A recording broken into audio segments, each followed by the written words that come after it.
Berrobambán, N. Velar y Diego Pun Editores presentan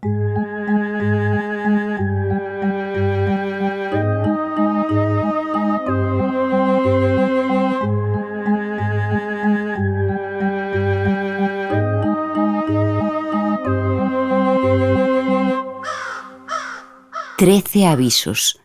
Historias para escuchar por la noche.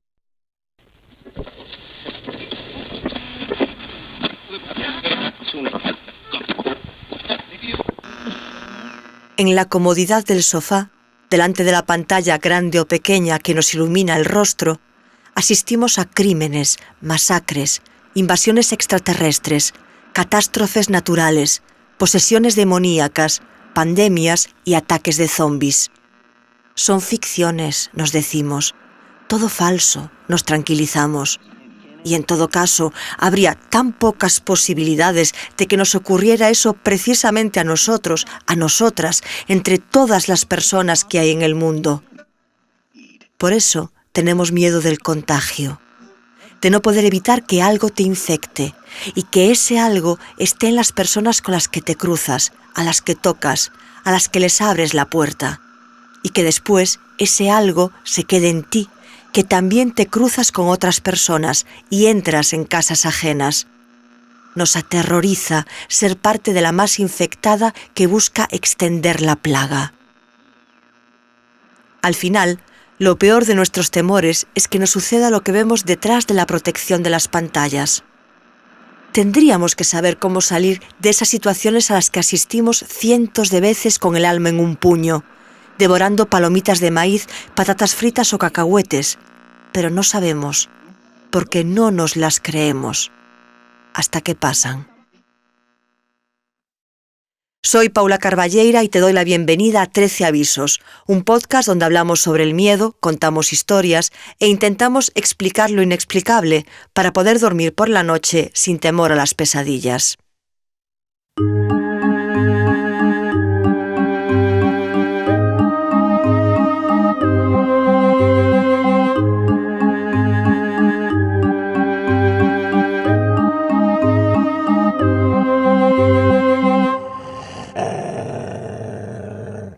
Contagio.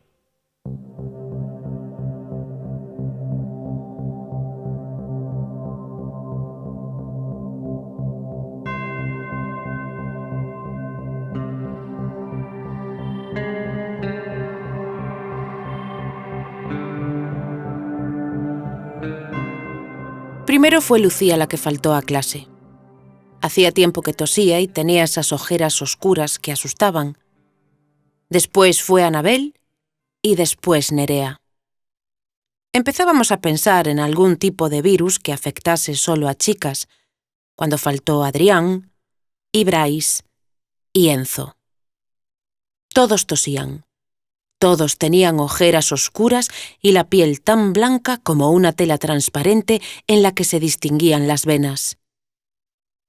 Nos separaron en filas guardando la distancia de seguridad y recomendaron que lleváramos máscaras, por si la misteriosa enfermedad se propagaba por el aire.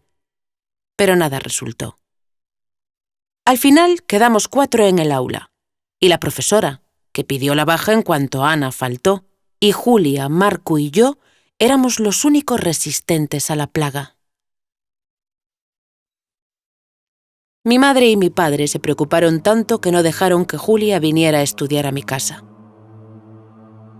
En unos días, Marco también manifestó los síntomas y eso hizo que la vigilancia sobre mí fuese constante. No me permitían estar sola ni en mi cuarto hasta que comprobaban que las puertas y ventanas estaban bien cerradas. Hubiese dado cualquier cosa por recibir alguna visita. Y una noche apareció Julia. Digo apareció porque surgió de repente delante del cristal de la ventana. Debía haber trepado por el sauce, aunque no me parecía fácil, teniendo en cuenta que Julia no era nada ágil ni amiga de las alturas. Pero me llevé una alegría al verla. Por fin. Y sin pensármelo 2 veces, le abrí para que entrase. Julia se quedó quieta, esperando que yo hiciese o dijese algo. Le pedí silencio con un dedo en la boca y le indiqué con la mano que me siguiera, pero Julia continuó inmóvil. «Pasa, mujer», tuve que insistirle. Y entonces Julia sonrió y entró. La sonrisa de Julia me revolvió el estómago. Había algo raro en ella, como si los dientes fuesen demasiado grandes y se asomasen por las comisuras de los labios. Julia tenía buen aspecto, con sus mejillas encarnadas y un brillo en las pupilas fuera de lo común. Se acercó a mí, me cogió las manos, sin pronunciar una sola palabra, las giró con las palmas hacia arriba y bajó la cabeza. Pensé que era una extraña manera de querer olerme las muñecas. Entonces Julia me miró, abrió la boca y descubrí lo afilados que tenía los colmillos. Sentí el mordisco con un dolor profundo y dulce y no pude apartar mis ojos de los suyos mientras contemplaba caer la sangre. Mi sangre, en hilos, hasta gotear en el suelo y formar un charco, justo al borde de nuestros pies descalzos. Ahora me toca a mí ir a la casa de la profesora. La pobre gente de este pueblo perdido entre las montañas piensa que en algún momento remitirá la epidemia, que encontrarán una vacuna, una medicina milagrosa, cuando la realidad es que no existe ningún remedio.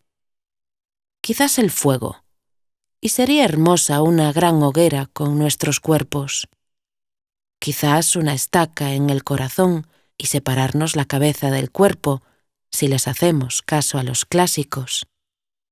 Quizás, quién sabe. Llegará el momento en el que seamos tantas las criaturas de dientes afilados que no habrá sangre suficiente para alimentarnos y tendremos que llamar a otras puertas y extender el contagio.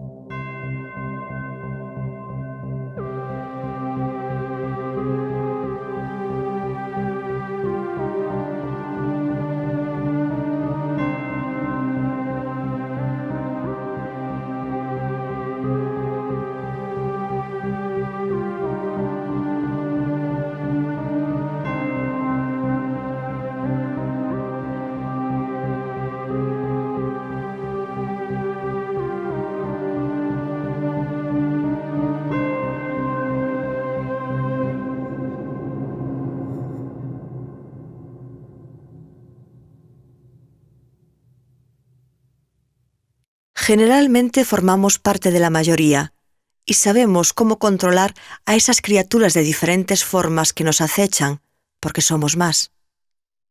¿Y si fuese al contrario? ¿Y si somos nosotras esas criaturas que están en minoría? ¿Y si de repente nos volvemos el peligro, el miedo, la amenaza?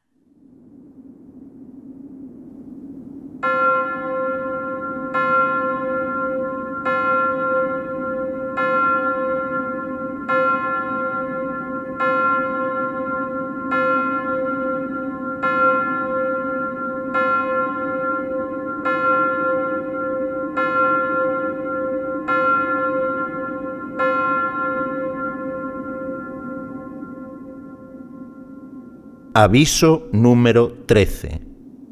Los síntomas de la enfermedad. Cuando aparece una enfermedad extraña, son los síntomas los que avisan de lo que va a suceder. La piel más blanca de lo normal, las ojeras oscuras, las mejillas afiladas, las uñas que se quiebran, el cansancio, los mareos. Busca un par de pinchazos en el cuello y sal a la luz. No dejes que te abracen las tinieblas. El contagio acaba siendo como la maldición del hombre lobo, con un sufrimiento que no tiene alivio. La manera en la que los zombis acaban con la vida que tanto desean. El paso de la salud a la enfermedad, peor que la muerte. Tanto en The Walking Dead, la serie que se creó a partir de los cómics del mismo título, como en la película 28 días después, dirigida por Danny Boyle, los protagonistas despiertan de un coma y se encuentran con una plaga de zombis. También hay zombies en The Last of Us, otra serie que en esta ocasión tuvo su origen en un videojuego. Pero aquí no es un virus el causante de la rabia de los muertos vivientes, sino un hongo parásito. Contagios masivos que dejan al descubierto el verdadero pánico de las personas no infectadas: la soledad.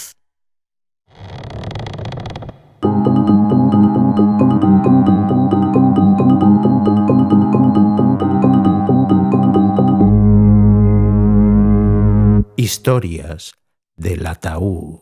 Estamos en la sección Cuentos del ataúd y vamos con uno de los microrrelatos que guarda nuestro ataúd de cartón. Primero lo vamos a abrir. A ver, efectos especiales. Este departamento.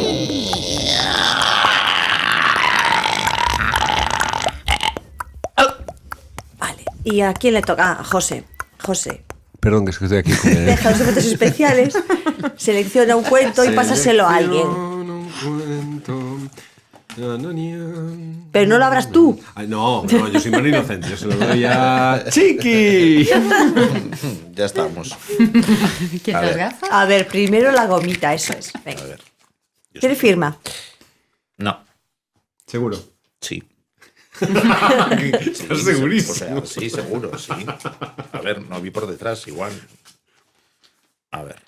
Mi madre entró en su habitación y cuando entré yo, mi madre no estaba. El juego del escondite. Este es un poco ¡Qué como bueno! el gato... De Schrödinger. Mi madre está dentro y fuera de la habitación. Bueno, las madres pueden hacer eso y mucho más. Mucho más. Como vaya yo, ya verás cómo lo encuentro. Pero bueno, yo me lo imagino lo que yo me imagino, así, nada más escucharlo, es que el niño va detrás de la madre, que la madre le entra a la habitación y cuando entra él, la madre ya no está. O sea, que no es después. claro. Claro, claro. Como mamá, mamá, mamá. A lo mejor ahí se da cuenta de que ya está muerta. Sí, yo Yo me me estuvo imagino. persiguiendo un fantasma, yo qué sé. Claro. O que hay un portal en su habitación. También. Un portal a otra dimensión, a otro Eso. mundo, a otro. Pero entonces el niño A un mundo iría fantástico. también, o la niña. Me encanta cómo funcionan los cerebros. Rocío vio hace 2 días una peli sobre saltos en el tiempo. Claro, sí. Grabada en Coruña, que está muy bien. Se llama Salta. Donde hay unas puertas, ¿no? Unos portales. Y la peli arranca con que la madre desaparece. Sí. Ah, vale, entonces Pero por es eso muy te divertida, llevo a sí. eso. Vale, vale. Vale. Bueno, todo depende si quieres una película de ciencia ficción o si, como yo, estás pensando en una de fantasmas preciosa. Claro, ¿Sabes? yo Que me el inclino- niño echa de menos a su madre. Entonces, de vez en cuando la ve, va detrás de ella. Claro, la persigue. Y cuando entra a la habitación, la madre desaparece porque en Desaparece. realidad está muerta, es Ya. un fantasma. Claro. Eso es terrorífico. Es muy bonito. Terrorífico. Cada uno ve belleza donde quiere. Es verdad. Es que lo cuenta también Paula, que te metes en la historia y dices, Claro. "Jo, yo, Ay, qué bonito". Sí, no, Porque bonito no, es terrorífico. Porque es tierno, ¿no? Es tierno, Tiene claro. así la cosa tierna del mí- niño. Que Hombre, nace puede con la ser la muerte madre de su madre. terrorífica que se esconde a propósito del niño para que el niño sufra, pero bueno. Ah, también puede ser, claro. Que de repente entra a la está habitación el y niño y se esconde. se y el niño- esconde. Mamá, ¿dónde estás? ¿Dónde estás? ¿A vosotros? A eso lo hacíamos muchas veces con mi hermana. Claro, de esconderte a propósito. De esconderte a propósito hasta que empezaba a llorar. Entonces ahí decíamos, bueno, venga, va. Hombre, Nuria como madre tiene experiencia en Sí, sí, estas me que cosas. escondí esconderse. muchas veces. Sí. Y que tus niños lloren. No, no Ah, lloraban, me buscaban. Pero Mucho rato. por lo menos estaba 15 o 20 minutos. Hasta que se cansaban. Mi hermana no lo hacía, pero antes apagaba las luces de casa. Esa era otra técnica. Qué bien me también. cae tu hermana sin conocerla. ¿Por qué? Aquí a vosotros quién os contaba las historias? ¿Vuestro padre o vuestra madre? Mi madre. Depende qué historias. Porque en mi casa no se contaban muchos cuentos. O sea, pero cuando había cuento, que no era casi nunca, cuando obligábamos, era mi madre que empezaba a decir algo parecido a un cuento. Y contaba algo, pero no, mi padre no. Yo no tengo esa experiencia. Nadie te contaba, ni tu hermana. Yo ahora me estoy acordando de una... Bueno, de una vez pienso, supongo que serían varias veces, de mi madre contándome para comer. para que Botado comiese. claro, pero también era un Y momento. lo sí. peor de todo es que no sabéis el cuento que me contaba. Yo qué sé. Por favor. Y que lo peor es que se lo pedía yo, que era el cuento de la buena pipa. ¿En serio? En serio. ¿Y a ti te gustaba? Una Es que digo, pesadilla. Dios mío, Estás estoy enfermo. trastornado desde hace muchos años, Por si ¿sabes? contamos el cuento, Chiqui. Contamos el cuento de la buena No, por pipa. favor, es horrible. Yo no ¿Sabes? te estoy diciendo, si no, por favor, es horrible.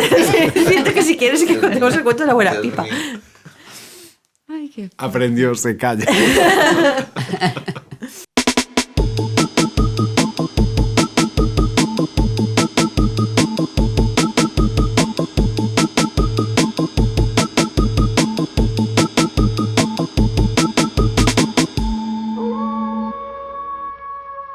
Voces desde el más allá. Queremos escuchar esas voces que nos llegan desde diferentes lugares.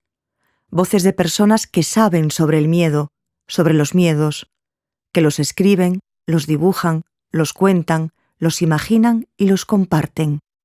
Personas que de algún modo son, para quienes hacemos este podcast, una referencia en los ámbitos misteriosos que nos ocupan. Hoy, en Voces desde el Más Allá, entrevistamos a Ledicia Costas. Ledicia es una de las autoras más reconocidas y traducidas de la literatura gallega y sus libros son constantemente reeditados.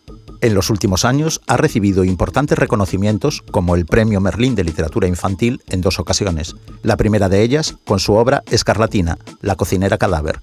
Por este mismo libro, el Ministerio de Cultura le concedió el Premio Nacional de Literatura Infantil y Juvenil en el año 2015 y entró a formar parte de la lista de honor del IBI.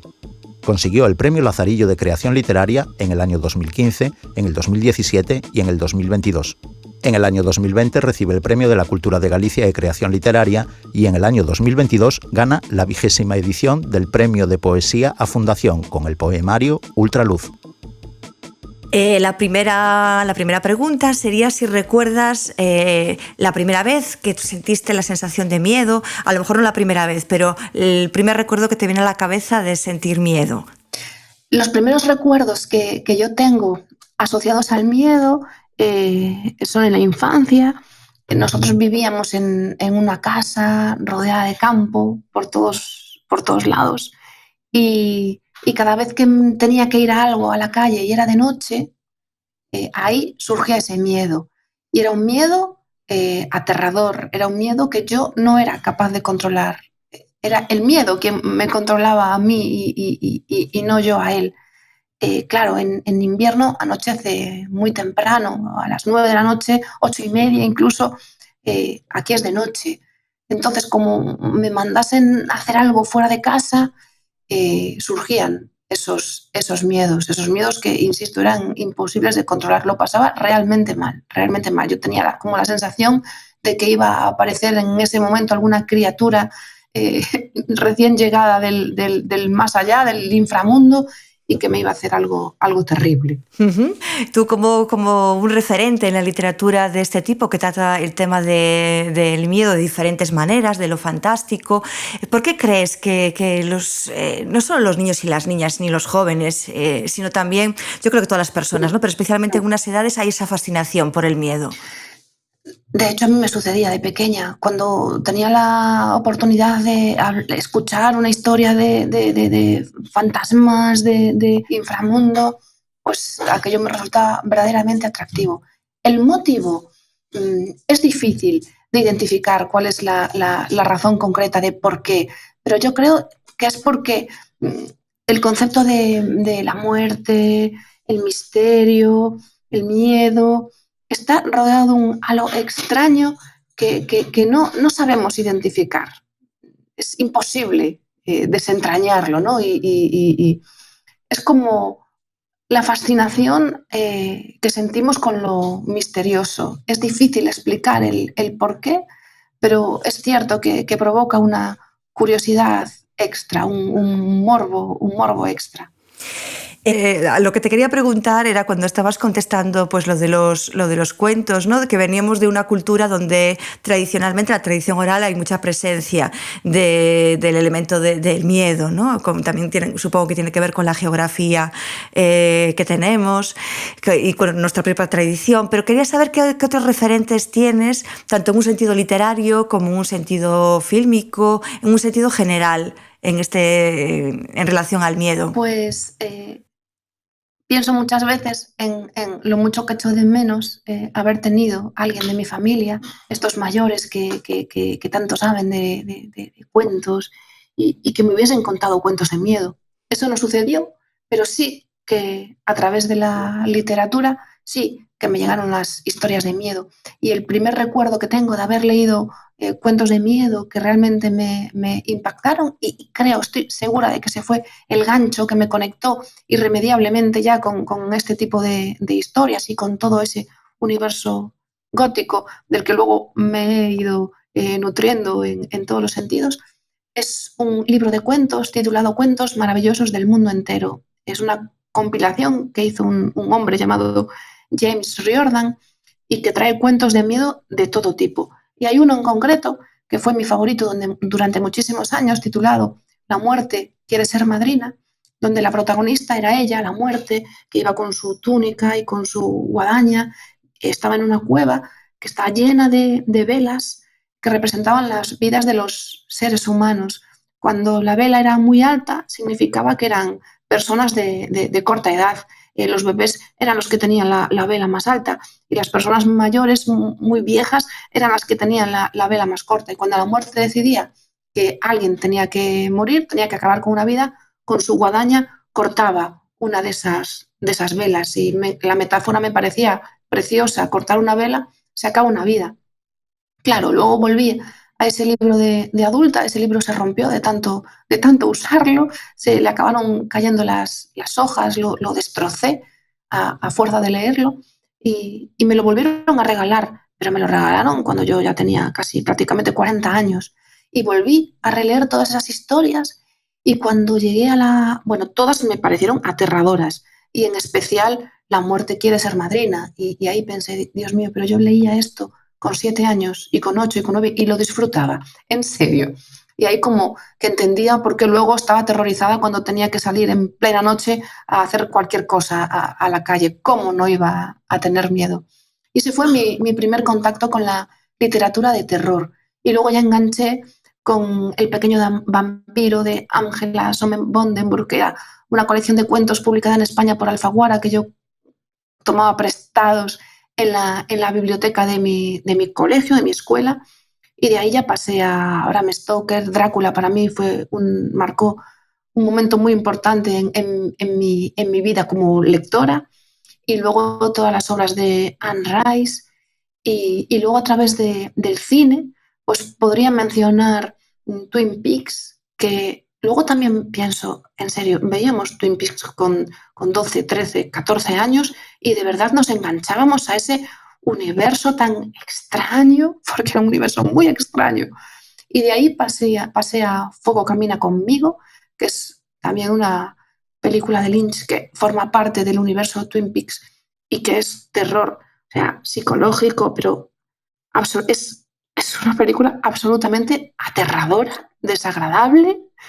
Pues disfrutaba mucho con eso, aún a día de hoy. De hecho, no hace tantos años que estrenaron la tercera parte de Twin Peaks y yo creo que es la serie de mi vida. En realidad, si alguien me pregunta ¿cuál es la serie de tu vida? Yo creo que diría la tercera temporada de Twin Peaks. Y así, hace relativamente poco tiempo también sentí absoluta fascinación por Stranger Things y todo ese universo. Y soy fan de Alien, soy fan de Buffy cazavampiros, que no la he mencionado y que también fue una serie que conecta con todo eso que os he contado antes del mundo de los vampiros y me nutro de todo esto y me sigo nutriendo y espero no parar nunca porque me lo paso de maravilla con el miedo. Normalmente nos gusta saber pues esas experiencias reales, sobre todo a personas que os movéis ahí entre la realidad y la ficción, pero acontecimientos reales, terroríficos, alguno que te haya pasado. Bueno, pues a mí que me encanta hablar de cosas de miedo. Hay ahí una escena que está anclada en la realidad, que me sucedió cuando tenía 12, 13 años. Yo vivía en el medio de una casa que estaba rodeada por monte, era en medio del bosque. Y claro, ir por el monte, atravesarlo, significaba atajar y llegar antes a los sitios. Si no, había que dar un rodeo enorme. Entonces, cada vez que nos mandaban a hacer un recado, o incluso para ir al colegio, o años después para ir al instituto, atajábamos aprovechando que teníamos el monte. Y de hecho teníamos una casa con un muro de bloque alrededor y habíamos agujereado el bloque y con esos agujeros pues bueno, los usamos de escalones para facilitarnos un poco la vida. Y un día mi hermana, que era pequeña, tendría unos 5 o 6 años, y yo íbamos caminando por uno de esos atajos y realmente no sabíamos de quién era ese monte. Para nosotras el monte era público, era de todo el mundo. O sea, seguro que tenía, por supuesto que tendría dueño, ¿no? Pero para nosotros el monte era un lugar público y no hacíamos nada prohibido. Mucha gente usaba el monte para atajar. Y un día a lo lejos vimos a un hombre que para nosotras era alto como un castillo. Yo no sé cuánto mediría en la realidad, pero para nosotros aquel señor por lo menos medía 3 metros, por lo menos, como mínimo. Y intentaba hablar, intentaba gritarnos, pero no era capaz, porque debía de tener algún tipo de enfermedad. De hecho, tenía un bulto gigante en la garganta. Entonces, la escena era aquel señor gritando, sin ser capaz de articular ni una sola palabra, y con una hoz en la mano. Levantó la hoz y empezó a correr hacia nosotras. Y claro, mi hermana y yo empezamos a acelerar y recuerdo el corazón latiéndome a toda velocidad en el pecho y mi hermana llorando sin parar de correr. Y corrimos y nunca nos atrapó ese hombre que ignoro lo que nos quería hacer, pero seguramente nada bueno.